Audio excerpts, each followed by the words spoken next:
you've been a radio host for 20 odd years.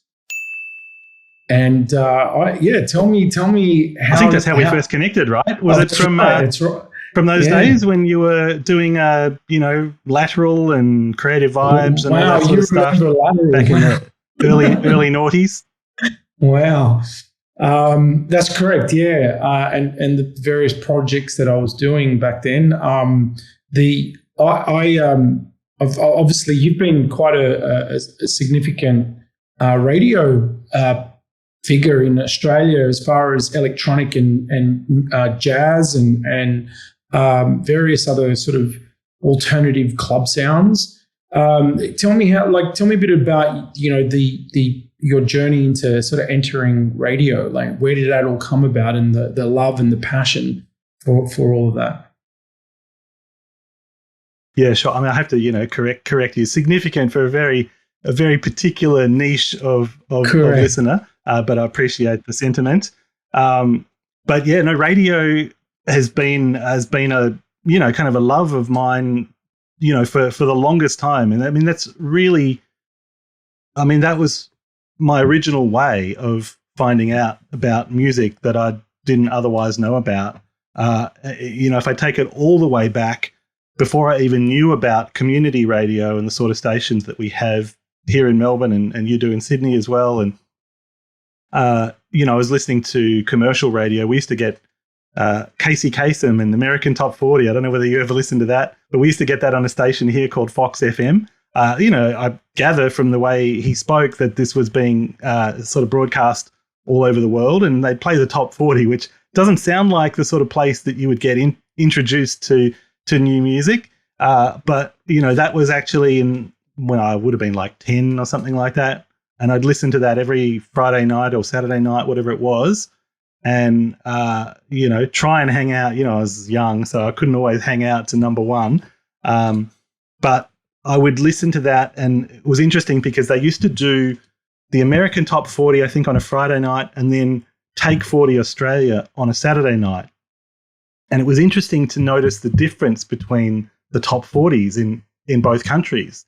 And that was when I kind of realized that a lot of the music that you would hear just regularly on the radio reflected really more the Australian top 40 and not so much the American top 40. And, the kind of key there for me was hearing a song called You Be Illin', I think it was called, by Run DMC, which was on that same album as Walk This Way. But Walk This Way got heaps of attention here in Australia, but You Be Illin' never got released as a single. And I was like, well, why is that? And so that sort of set me off, I guess, on a little bit of a path to sort of try and find that music and I guess was almost like weirdly learning from a top 40 show about what music you're not being told about, which was really the kind of first stage of the penny dropping. And as you can imagine, I've taken it down all manner of rabbit holes since then. But yeah, it started basically with top 40 radio, and pretty soon I figured out that my needs were not going to be met by top 40 radio. They were not going to be met by the chain record stores like Brash's we had at the time. I was going to have to do special orders for music that I wanted. I'd need to find magazines from overseas that wrote about the music I was interested in. And then I came across Triple R, which is the radio station that I broadcast on now. And found that there was Triple R the first radio station that you started to work with? Sorry, I cut you off there. Well, yeah. So it was not exactly work with, I suppose. So in those days, I was a beat maker. So I was making hip hop in the late 80s and early 90s in Melbourne, and there were a small number of, I'm trying to think. I think there were about 3, maybe 4 shows playing hip hop on community radio in Melbourne at the time. One of those was called Wheels of Steel on Triple R. There was a show that PJam did on 3CR. There was John Idem. I'm trying to think what was on PBS at the time, but maybe PBS. Certainly Chrissy and Step Into the AM came a bit later. But we used to basically, we'd call into these shows and we'd do like shout outs to all our crew. And then we'd also send in our demos of our new tracks on cassette, and they'd play our new cassette hip hop jams on these shows. And then we'd go into the shows and we'd have a chat to the hosts, and the rappers would rap live on air. Once I was cajoled into rapping live on air, even though I was never really a rapper.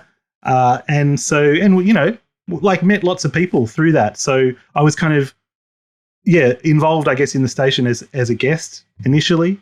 They also did this show called I Am Stranded, where the station actually would kind of allow this like 1 hour every week for a listener or a subscriber to the station to come in and present an hour of radio. And so, being the kind of keen 14-year-old that I was like, yeah, I can do this. And so I went in and I played my Jazzy Jeff and the Fresh Prince, and I played my Model 500 and my Inner City, and what else would I have played in those days? Kraftwerk, maybe. I can't quite remember what else. But that was, that gave me a taste. And I've loved radio ever since, and, was involved with the student radio station here for a little while before I started doing my regular show, Stylin, on Triple R. I'm just a junkie for it, and no doubt you can relate. I think you've had a lot of similar experiences, right? Yeah. Radio's always sort of been, there for me. It's all. I think I had my first. I did some work experience when I was 16, and in Sydney at this sort of community station in the southern suburbs. I think it was in Penshurst at the time. It was like this. I was just like, I did a week there and I just loved it, and like you, I was just like, doing guest appearances on, different stations and 2SER, but then that stopped for a while, and it wasn't until I was had more access to music, and I was in, I cut my teeth basically on the Groove Scooter show on Paris and Georgie, who run Groove Scooter Records. They said, "Why don't you come on?" And I couldn't put a word together. It's just, and Paris was just so kind enough and just let me just fumble and crash as many times as I could, until I built my confidence up on air. So, but yeah, tell me, how do you the thrill that you have for finding music, and how do you keep that? Why do you think it's still there? And how do you, why does it excite you still? The thrill of finding new music. It's like you're asking. It's like you're asking a heroin junkie. Why do you still like shooting up? It's funny, because I tell that story about the Run DMC tune and kind of being excited, and part of the excitement was, oh, hold on, this is something, this is something really new, and this is something that I'm not hearing otherwise. I mean, I do say it's kind of strange because I was hearing it on a top 40 show, but that kind of sort of showed me this sort of idea of how, of just sort of scratching beneath the surface. And it's just something that I've always gotten a sort of a buzz off. And obviously, and you'd understand this as well, kind of having been involved in music for a long while, you kind of get to the sort of age that, guys like us are. And you realize that a lot of your kind of contemporaries, you kind of gave up on listening to new music, 20 years ago. And they're happy, listening to the music of their teens or their 20s. And, I mean, all power to them. It's a curse in many ways because, it's almost like, you need something stronger to get the hit, or you've got to work so hard to get the hit. When you get used to sort of finding a certain level of music, or maybe you kind of get into this kind of world where you're around people that are finding like, no one's going to be impressed by me finding something off American Top 40 anymore, right? So you got to kind of push yourself that bit further, and part of that pushing yourself is listening to so much music, most of which is terrible, let's face it. And I think when you're getting started in it, the dream is like, oh my God, people get sent free music, they get sent promos, and that's a curse as well, because most of the promos are crap, and most of the stuff that you find otherwise is crap, and you've got to listen to so much music to really find the gems, and you've got to pull in a lot of different sources, and you got to just, I guess, trust your ear, but really be prepared to put in the work. But and I will admit that it is work, but it's the payoff. You get the payoff when you do find that special thing that I mean, just yesterday I was just listening to this jazz group called Church of Jupiter from Germany. Never heard of them before. They've got like 16 monthly listeners on Spotify or something like that. I'm like, wow, this is amazing. Like, how did how does how are people not hearing this stuff? So yeah, looking forward to playing that on the radio this week. Excellent. Do you think it's a little bit of a FOMO thing? Like, I mean, I have massive FOMO. Like, I'm just always thinking about, there's just that other thing out there that I haven't heard yet. It troubles me. It troubles me, because everyone's only got finite time, and the music out there to be listened to is far from being finite. It's just like, it's everywhere. And there's just like, how do you fit it all in? And like, my family kind of laugh at me the way I kind of I'll tell you another random story that comes. We were talking a little bit off air about health. So I one time had to go to the osteopath because I had this like pain in my lower arm, and we were sort of trying to diagnose it, like what I had done to kind of get this pain. And what we figured it out was it was basically a similar kind of injury to what gamers get from like playing too many video games. And it was basically me on my phone, like I'd have these like playlists of like hundreds of new tunes that I would just like scan through. Each one would get about kind of 5-10 seconds listening time max. And so it'd just be like, swiping, I don't know, maybe people get this from doing what's that app called? The dating app? The swipe. I don't know. I don't know which one you're talking about, mate. I'm not in the game. Haven't been in the game for a little while, but anyway, there's a lot of swiping, and that was kind of causing this pain in my lower arm. So, these are the things that we DJs kind of go through. That the people don't fully appreciate the dedication and the personal toll that it takes. Yeah. You mentioned about grinding, like the and nothing to do with the dating app, but I mean like the grind from like the work, right? So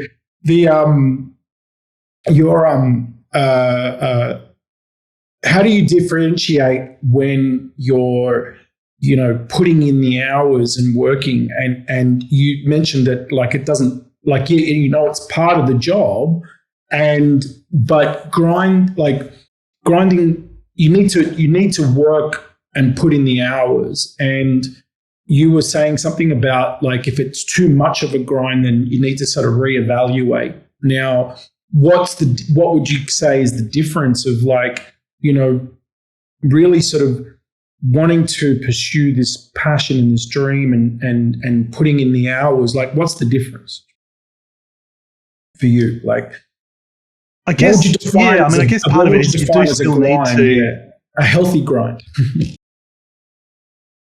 Yeah, I mean, for me, that is a healthy grind, but I think everybody always needs to, assess and reassess their priorities in life and how they allocate time to various activities. And, we've all got other things, other than music. And we've also got, different aspects of what we do in music. And so all of that, you need to be kind of, I guess you need to be mindful about how you choose to allocate your time. And probably like with anything, maybe there are some things that feel easier than others and that you can be kind of more tempted to put more time into for that reason. Sometimes you do need to kind of push yourself, into areas that don't feel so comfortable but are still valuable. And I think just kind of looking at how much time you're sort of spending on different things, and is it sustainable? And something that I've observed, I guess, being on the inside, in radio, particularly because it's community radio. Most of us are volunteers doing these programs, and so I guess from the outside, I would have previously thought that, a lot of the shows, when they end, it's because the sort of station sort of taps them on the shoulder and says, we don't think it's working out, we want to make room for something else. And, there's a little bit of that, but I'm amazed actually at how much people in their shows, simply because it's just too much of a commitment to fit into their broader life, whether it's because of work or family or other commitments, because there's just, I mean, my show's 2 hours a week, but there's really so much more that goes into it than the 2 hours. And whether it's a show like mine where I'm focusing on finding new music, but, then there's other shows where, they're doing a lot of, interviews where they're talking about politics or art or books or food or whatever. There's a lot of preparation you need to do. You might need to read someone's book in order to interview them about their book. All of these things take a lot of time and a lot of commitment, and not everybody can do it, or not everybody can do it for like a sustained period of time. It may be kind of like a 2 or 5 year window in their life where they can allocate that time, but after that, I don't know, shit gets real or whatever it is. Yeah, you mentioned about creating external sort of commitments, or they couldn't be described as habit cues or loops or a brain hack in some way. And you've done that with your Spotify playlist by calling it the weekly. Do you do this in other areas of your work where doing that and making it, I guess, more public helps you create that commitment and dedication towards that project? Yeah, absolutely. I mean, I think it's the same sort of thing that people sometimes talk about. Getting a personal trainer makes them feel like they're accountable to someone else to do their workout or exercise or whatever. Whereas if they were just left to their own devices, they might never sort of get around to it. So where you've got like an appointment to keep, or you've got an expectation that, is created in another person, then, and not everybody's like this, but I think a lot of people are like this, and I'm certainly one of them, where it does help to kind of have that external expectation. And obviously you need to kind of be careful that you're not going sort of too far the other way and maybe, creating too many external demands on yourself that you end up kind of doing a whole lot of things that you don't want to be doing. But sometimes if you identify that it's something you do want to be doing, then it is good to have that external expectation. So I've got my radio show every Friday. I have to do it. So that is one of the things that's kind of forcing me to kind of dig for music every week. And then similarly, I update my Spotify playlist every Friday night. And that's also part of that same sort of process. And there would be many times when something would come up, DJing or other, other things that I've got on, where I might go, well, I'll just do it next week, or I won't get around to it. But I've called it the weekly. I feel like I've set up this sort of expectation in the small number of people that actually bother to check out my playlist, that it's going to get updated at a certain time, and so I feel the need to kind of deliver on that. And it's the same thing with making music. Even more than probably radio and finding music, I probably need even more of a push to make music. And so I've found that doing remixes for other artists where I've got a deadline to work to, there's sort of a kind of commitment to them. I'm working on one at the moment. That's an example of that sort of thing where, you've got a delivery date, you've got that expectation. You need to force yourself to get it done. Otherwise, I'd just be there mucking around, coming up with all sorts of random ideas, and it would never finish. In fact, that's the honest truth. I've got a whole bunch of, and I'm sure many producers are like this, I've got a whole bunch of half-finished ideas, and there's no particular reason other than myself telling myself to actually get any of those finished. Well, so do you think the ones the projects and like this weekly commitment, do you think that setting deadlines is the thing? If you set a deadline, you will do it. If you actually do it, will that help? I think that helps a lot. I think that helps a lot with a lot of people, and it's the same thing with the record label. You have release dates, you lock those in, and then you got to work towards that release date. And there's a whole lot of things that you need to do, and that date you've locked it in the system. It's not going to move. And sometimes that's really what you need to kind of to get things going, because there's always something else that needs to be done, and it's, I guess, having the deadline is something that kind of pushes it up the list of priorities. Because there comes a point in time where you've got to deliver. Well, you've certainly created a platform that's been widely recognised as a voice for this genre of music and sounds. And I mean, I recall seeing your your notes on tracks and on promos and things for many years, and so that must be the fact that creating that kind of structure and commitment, and that's been able to help build that platform that these labels within Australia and outside, and artists find that you've got your shit together, and you've got a place where people can rely on as a source to get their, you're a voice. You've created a voice for people to,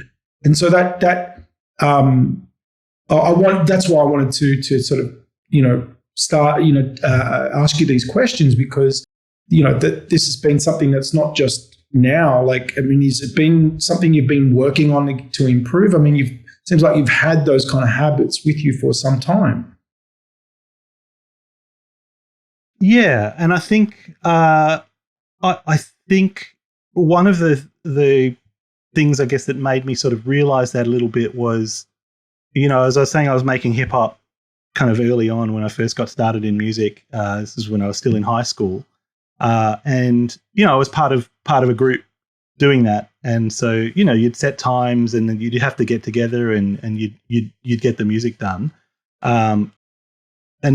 But I was always interested in doing some of my own sort of projects as well, making my own beats, making some house and techno type stuff as well, and and I found it harder to kind of get that stuff finished because there wasn't that kind of external sort of component where I felt this kind of the duty or obligation to the other members of the group, because I was doing those as solo projects.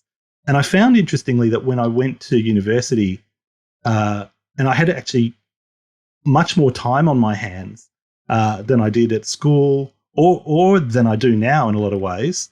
In some ways that was actually my least productive period in terms of making music. I was just hanging out in the cafe all the time, and it was a good time of life, but it was I wasn't really sort of making much music. It wasn't really doing the group sort of thing so much. I had a couple of band projects that I sort of trialed for a short period, but certainly in terms of my kind of solo production stuff, not really much was happening. I was getting into DJing at that time, admittedly, and so again, that sort of drew me in, and I was doing a lot of that. But the production stuff actually weirdly didn't start up again for me until I started work, with my day job, and I had way less time, but maybe some partially, the stress that doing another job that work sort of creates in some ways maybe also kind of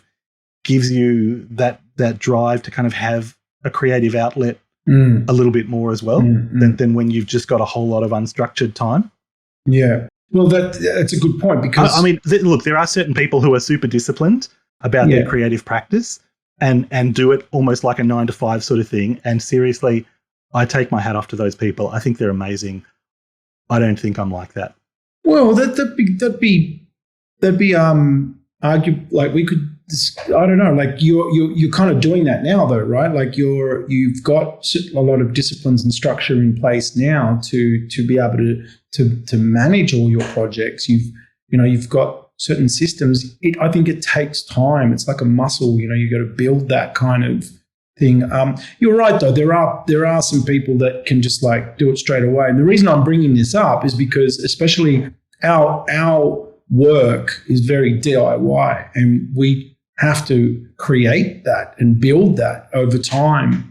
I certainly didn't have it at the beginning, and it would stress me out. And I guess sort of figuring out what my values are and what my needs, all those sort of things also took place. And like you said before, priorities, like figuring all that out and figuring out what it was that I really wanted to do and where I wanted to allocate my time. And, I guess that's part of the journey, tell me why you started your label, Heard and Felt.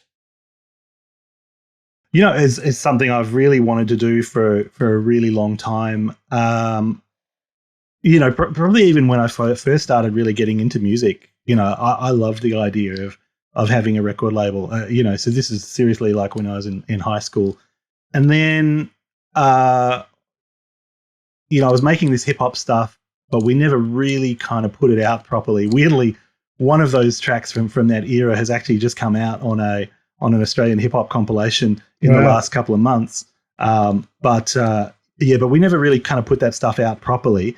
But then when I kind of got back into making music, as I said, when I started working, I kind of got together with sort of a group of guys that we were all kind of, of a similar kind of mindset and liked similar kind of music. And we sort of started a label called Local People. This was in the early 2000s. And we were kind of doing house, broken beat, new jazz, neo soul, all of that sort of stuff. And it was kind of like it was sort of a label, but it wasn't really a label in the sense that it was really just a platform for us to do these kind of collective projects, and we'd sort of all contribute our tracks. So that it was almost like each release was like a type of compilation, but a compilation with all the same artists. And so that was kind of a label, but not really in the way that what I'm doing now with Heard and Felt is. I guess if you think about it, it's taken me really quite a while to kind of get it going. And it basically started out from me doing these free compilations, sort of free download compilations to kind of mark milestones with my radio show. So the first one I did when I hit 500 episodes, and then I've done it every 100 episodes since then. And so when I had to I was going to put that up on Bandcamp and sort of make that available to people that way. And I thought, oh, well, what am I going to put this under? I thought, oh, well, why don't I come up with a label and let's call it Heard and Felt. Me being a lover of puns, all of the artwork we do is based on felt, the fabric. So that was what we did with that first one. It was just a digital release. And there was kind of loosely the idea to kind of do something else with the label, but even that kind of took a few years to kind of materialize. So it's been a pretty kind of loose thing if you kind of take it right back to the beginning. But now we've got a few different artists and putting out kind of a range of different stuff and doing some vinyl, doing digital, really, really happy and sort of proud to have that side of my musical activities, because there is something about, I probably liken it a little bit to production. I guess I think of radio and DJing as kind of sort of an ephemeral thing in a sense. It's there and then it's gone. It's a moment, and it can be a really special moment. It can be an incredible moment, and there's a certain buzz almost that comes from that. But there's something about releasing music, whether you've made it or whether you've curated it through a label, that there's a certain sort of satisfaction that comes from maybe creating what is hopefully a slightly more permanent artifact. Mm. And have you found from local people to this new label now, the marketplace in Australia for this sort of music? Because I'm finding that there is the music that's available to us in Australia now from this sort of younger generation that are doing sort of electronic and jazz. There's more of it than when we were doing it, or at least that's how it appears to me. Like from say the early 2000s, I'm finding, and particularly from Melbourne, like I don't know what's going on down there, but there's like an amazing jazz scene happening down there. So, it absolutely blows my mind. Because it's like, it's like people are making the music that I've been waiting kind of right? 20 years for them to be making, and like finally now these young kids are doing it. Our generation were pretty hopeless, basically, it's taken these new kids to come along and show us how it's done, and it's been incredible. Like the scene has just really kind of blossomed. I mean, there were times, along the way where it had almost felt like things, the sort of music we're into was going to die. Like, it was sort of that, it was that sort of dire. And then somehow it just had this kind of massive, massive injection. I feel like, what Lance Ferguson, was doing. He was part of Local People. That's right. But and so he was exploring a lot of different sides of his music. But also at the same time, he was doing the Bamboos, and that obviously became huge and was really influential on the scene here. And that was almost like the kind of first wave that I think then kind of gave birth to the next generation, which was then Hiatus Coyote and everything that sort of sprung from from that sort of scene, and they've really inspired a lot of the local scene, and 3070 and the likes, and so much has kind of sprung off that, and there's been this really fantastic kind of interaction between the musicians, the live scene, as well as the kind of DJs and producers, and it's it's really gone from feeling like we're a real kind of backwater for a long time here in Australia to actually feeling like we're really one of the important places in the world for this music. It's really heartening. Yeah, absolutely. And it's been really great to sort of come, like, as you may know, I've been away from the country for a long time, living abroad for 10 years. And I could see this sort of emerging from across the board, like even with house music and dance music, but seeing the sound that was like it feels like there wasn't.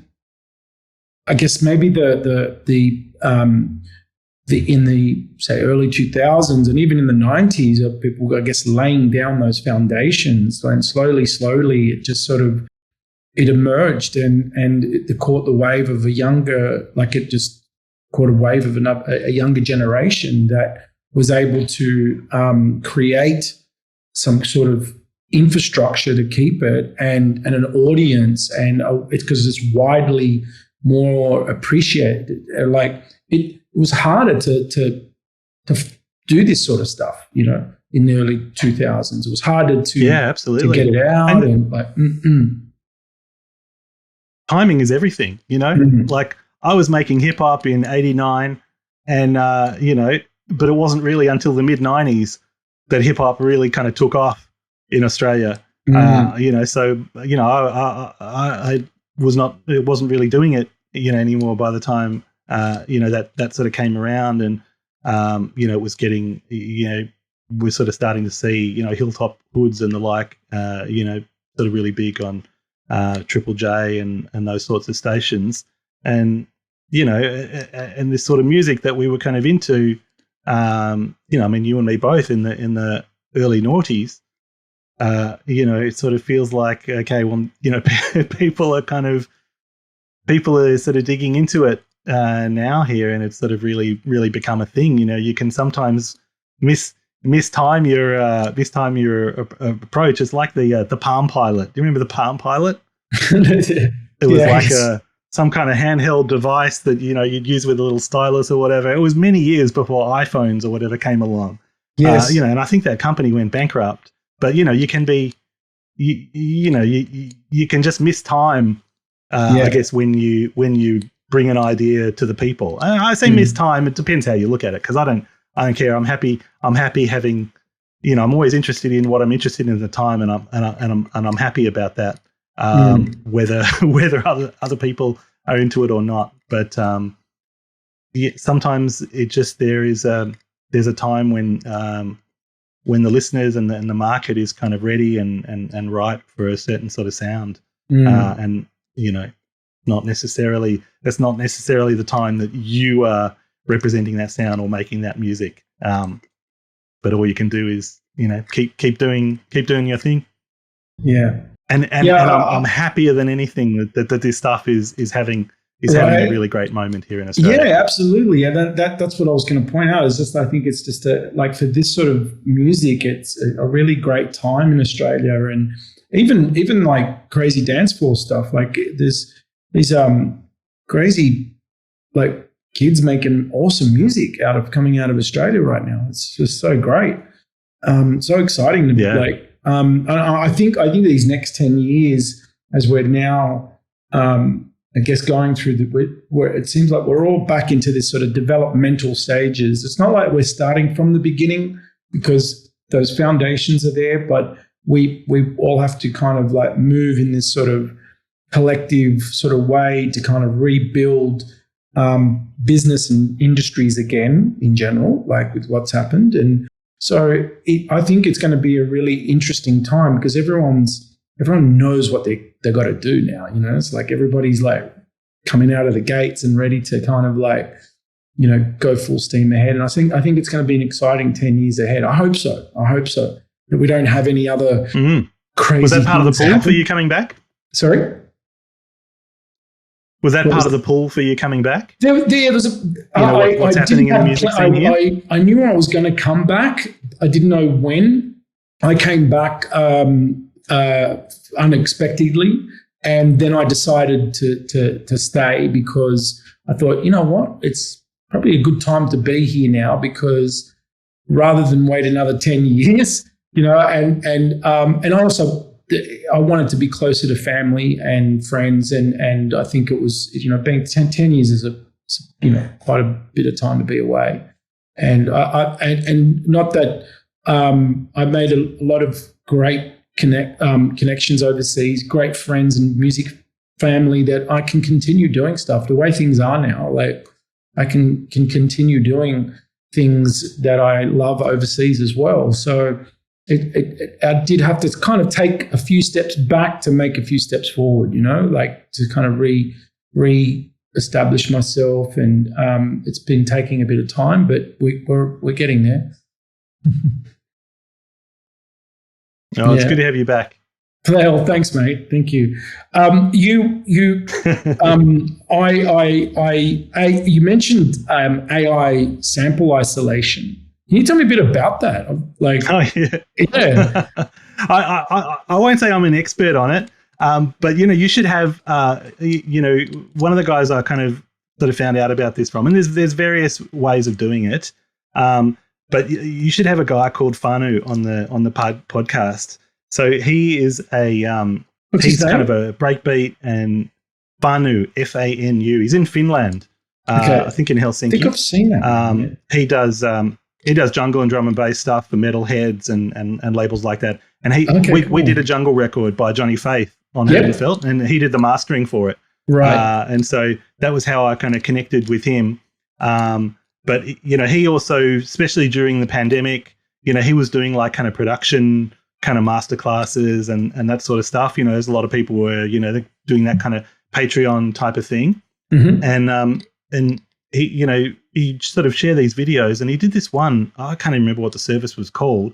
But it was basically this kind of crazy thing where he like loaded up this Stevie Wonder tune, and it was this. I'll kind of explain, kind of going back to my early hip hop days, because when I first heard hip hop, I guess I didn't understand what sampling was, and when I found out that hip hop was made from samples, the idea in my head was like, oh, you take a record that you like, like a Prince record or something, right? And you can just get the vocals from the Prince record somehow. I don't know how you do it, but I figured there would be a way you could just get the vocals from the Prince record. And it then sort of, I got into all the kind of digging sort of culture, and you sort of realize that there were certain records that were special because they had breaks on them, where the drums were isolated, or you had, a double bass part that was isolated, or a vocal, or whatever it was, because these were much easier to sample. And the crazy thing about this new technology is that it is almost like what I imagined sampling was when I didn't know what sampling was. And so, he kind of demoed it on this Stevie Wonder tune, and the way he just isolated the drum track from this, which would like had kind of bass and keyboards and stuff all over it, and it would just sounded so clean, like like it was just that way on the record. It was mind blowing. There's a piece of software called Isotope RX something or other, RX8 or something. I think it does this sort of thing, and the way he was kind of describing it in his video, it was like, even another level on from that. It was some kind of online sort of subscription service that you can sign up to. So, it's one of these things that's on my list, when I've got some more time to kind of make more music and go back to all those records that I dreamed of sampling, if only, there wasn't that horn part kind of getting in the way or whatever it was, Now I can kind of have all the samples that I've wanted. But how does it, do you know, like how the technology actually pulls it apart? Like, I mean, it must be based on some sort of extreme EQing. And I suspect this technology maybe has some sort of parallels to what you get with like noise cancelling. So, right. Noise cancelling and kind of headphones and microphones and stuff like that, so like when you're out, when you're out running, I think there's certain headphones that have little microphones in them that they actually kind of take in the sound of the street and the cars and, the birds and all the other noises. Yes. And that kind of feeds in and somehow gets kind of subtracted from then what you hear in the headphones. So it's actually modifying the sound, but kind of making it in a way purer to your ear, weirdly by making it less pure. Yeah. And so I suspect there's probably a little bit of that where maybe it's analyzing the kind of audio data across the whole song and figuring out patterns and where things need to be kind of subtracted. And it's almost like it's like EQ on steroids. Yep. I actually just did something like this with my producer, and I'm just trying to remember the name of the program that we were using. We were doing something very similar to that, and I wonder if I've got to ask him now. So was this with a sample? You were trying to kind of clean up a sample? We were trying to, like what you said, like trying to clean up a recording, and we were able to get rid of like all these sounds. Like it sounded like they just never were there. It was insane. Like I was just like, how is this doing? So I'm curious now. I wonder if this is another form of. We've got a few more sessions because he's teaching me some stuff for the podcasters, and so he's not here today, but I'll ask him. He'll probably know way more about it than I do. But as I say, I think Fanu would be an interesting character to get on because he's got a lot of interesting sort of ideas. Thank you. About how to approach your music career, amongst other things, which is amazing. I think a big theme in the podcast. Yeah, perfect. Look, it was so great to catch up with you and talk about all this stuff and the way you're doing things, and I hope that we're able to offer some sort of inspiration today to someone listening. I'm sure we will. But once again, Carmen, Ennio Styles, represent. So good, man. Thanks so much, James. I really appreciate you having me on. I'm a big fan of the podcast, so it's my honor to be a guest. Thank you, mate. Cheers.